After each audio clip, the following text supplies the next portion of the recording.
vittoria di misura, questa volta contro il Bagheria, una squadra che sulla carta è abbastanza forte. Anche nel pre-partita e un po' a telecamere spente avevamo parlato di una squadra che ha degli obiettivi importanti.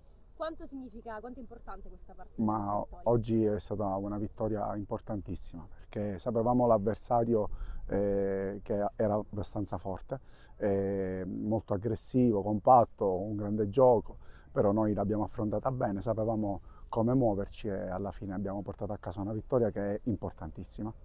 Primo tempo con 0 gol, le due squadre che si stavano studiando, poi nel secondo tempo il San Giorgio è esploso, doppietta di Gaio, anche assist, una vera risorsa per questa squadra. Però al di là di questo, che cosa ha detto negli spogliatoi ai ragazzi? Sono usciti davvero all'arrembaggio?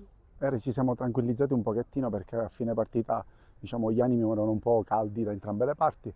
Ci siamo ricompattati, abbiamo modificato alcune cosette e poi è stato un grandissimo secondo tempo, una grande prova di forza della mia squadra. A proposito di Fabio Gaio, dicevamo poco fa doppietta e assist, oggi vero bomber di questa squadra.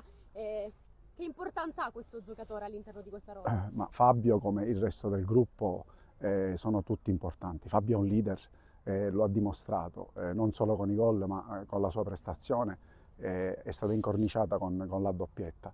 Il resto del reparto ha rischiato poco, siamo stati cinici quando abbiamo avuto l'occasione di colpire e abbiamo portato a casa, ripeto, una partita che era molto importante. Con questa vittoria il San Giorgio Piana si trova in questo momento da solo al primo posto in vetta alla classifica. Che emozione è?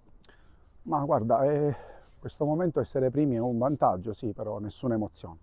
Sappiamo quale deve essere il nostro campionato, sappiamo che è un campionato difficilissimo perché ci sono squadre che si sono rinforzate tantissimo.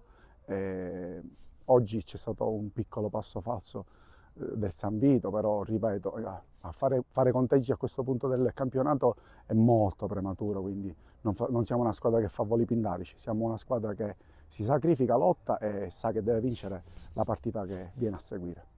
Prossimo appuntamento domenica prossima con il Gemini Calcio, una squadra che insieme ad altre insegue la vetta della classifica. In che modo preparerete il match? Il San Giovanni Gemini è una di quelle squadre che si è rinforzata tantissimo in questa finestra di mercato, ha preso diversi giocatori e sappiamo che andare a giocare a San Giovanni non sarà semplice, però prepareremo la partita come abbiamo sempre fatto, rispettando tutti e non avendo mai paura di nessuno. Prestazione da incorniciare per il capitano del San Giorgio, Fabio Gaio, allora doppietta e assist, davvero una grande emozione. Eh sì, una bella emozione, contento per la doppietta, contento che abbiamo vinto una partita importante, complimenti al Bagheria e andiamo avanti. Davvero oggi bomber della partita, sei diventato da difensore il bomber di questa squadra. Dopo 12 partite ci stava a fare un golletto, è arrivato il secondo golletto. Lo chiedo anche a te, l'ho chiesto già al mister, primo tempo con tanto agonismo, però 0 gol. Nel secondo tempo siete scesi in campo e davvero siete andati all'arrembaggio. Che cosa vi ha detto il mister nello spogliatoio? Ma non ha detto niente, ci siamo rilassati e siamo entrati in campo con altre mentalità. Prossimo appuntamento, domenica prossima contro il Gemini Calcio, come preparerete la partita? La prepariamo questa settimana, vediamo il mister cosa ci prepara.